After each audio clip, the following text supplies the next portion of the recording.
Hola, ¿qué tal? Bueno, antes de nada, como siempre, acordaros por favor de suscribiros al canal si no estáis suscritos, dándole a la tecla de suscribirse o recomendar a otros que se suscriban. Mm, Y dejarnos preguntas o comentarios que iremos respondiendo en la medida en que podamos. Bien, vamos a ver. Joaquín nos dice, en las empresas privadas el dueño arriesga su patrimonio. ¿No es eso una garantía de eficiencia de la empresa privada frente a la pública? Bueno, esto está relacionado con esta charla que dimos en Vitoria, en Gasteiz, sobre modelos de futuro para Europa. Entonces, ahí hacíamos una reflexión de cómo este puede ser un diferencial fundamental entre algunos modelos. Por ejemplo, en el modelo emergente, comenzábamos cómo los países emergentes tienen ahora una posición mucho más equilibrada, yo diría mucho más objetiva con respecto al papel que en la sociedad deben tener la empresa pública y la privada, porque no están, digamos, fanatizados como nosotros a favor de la empresa privada. Si queréis, en los sistemas socialistas de hace décadas en China o en la URSS, en la Unión Soviética, estaban ideológicamente muy condicionados a favor de la empresa pública, pero ellos han superado esa etapa y ahora son capaces de analizar con objetividad desde el punto de vista del interés general qué es mejor en cada caso, ¿no? Bien, esto que nos dice Joaquín, bueno, es de alguna forma lo que todos hemos estado pensando durante muchos años, en los últimos 30 años, ¿no? A partir de las oleadas de privatizaciones de los 80 y los 90, ¿no? Bueno, efectivamente, en las empresas privadas, este es, digamos, el factor positivo, pero el análisis de conjunto es mucho más complejo. Es decir, eh, eh, en principio, el propietario de una empresa pública, es decir, decirlo de alguna otra forma, el responsable de una empresa pública, perdón, el responsable de una empresa privada es el dueño.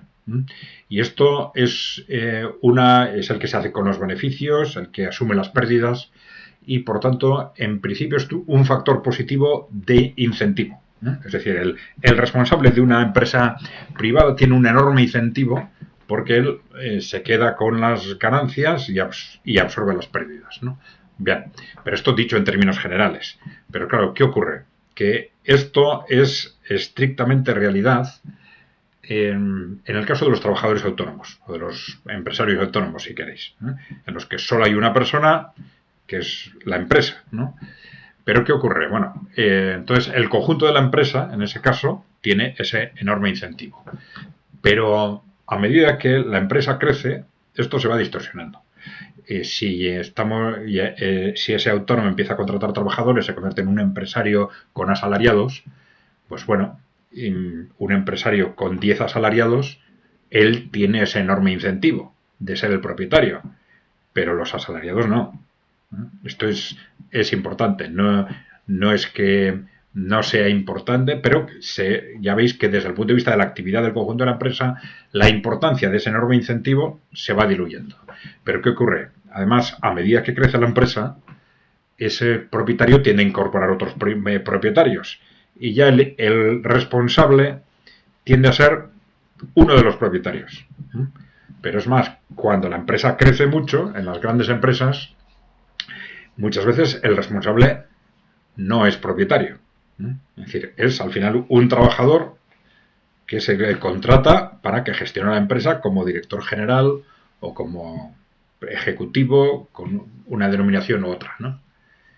Entonces, veis, ese incentivo se va diluyendo. Pero es que además las estructuras en sí mismas, cuanto más grandes son, tienden a volverse más burocráticas, van perdiendo flexibilidad. Es decir, todos estos problemas que les atribuimos a las empresas públicas se produce también en las privadas cuanto más grandes son. Y esto lleva a que, efectivamente, si vemos el conjunto del mundo, vemos una aceptación general del ámbito de los autónomos o de las microempresas como un ámbito en el que el incentivo privado, el incentivo del propietario privado, funciona muy efectivamente y se respeta como ámbito lógico de propiedad privada, pero son las grandes empresas donde se cuestiona fundamentalmente el carácter público o privado. donde es necesario hacer un análisis específico en cada caso de si es mejor la propiedad pública o privada, ¿no? Entonces, ese incentivo es correcto, ¿no? Es importante, pero también es un incentivo no para producir más y mejor, ¿eh? Ojo, es un incentivo para ganar dinero. Entonces, hay veces, muchas veces, que ese incentivo para ganar dinero, para aumentar los beneficios, implique a la vez tenga un interés social, pues porque se producen más bienes y servicios o mejores bienes y servicios, o se produce un desarrollo tecnológico o algo similar. Pero no siempre. Ojo, no siempre.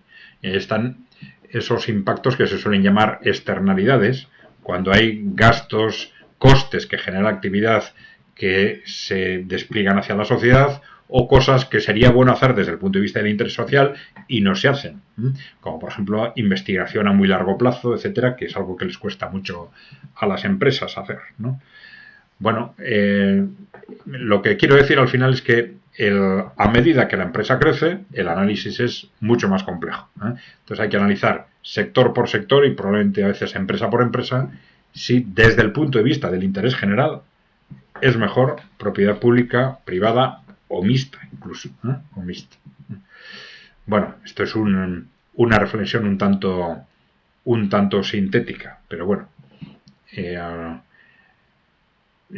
podemos continuar si estáis interesados en profundizar en ello. Vale, pues sin más, acordaros por favor de suscribiros, darle a la tecla de suscribirse, ya sabéis que es gratuito, o proponer a otros que se suscriban y dejarnos preguntas o comentarios que si podemos iremos analizando a través de estos vídeos. Vale, gracias por seguirnos.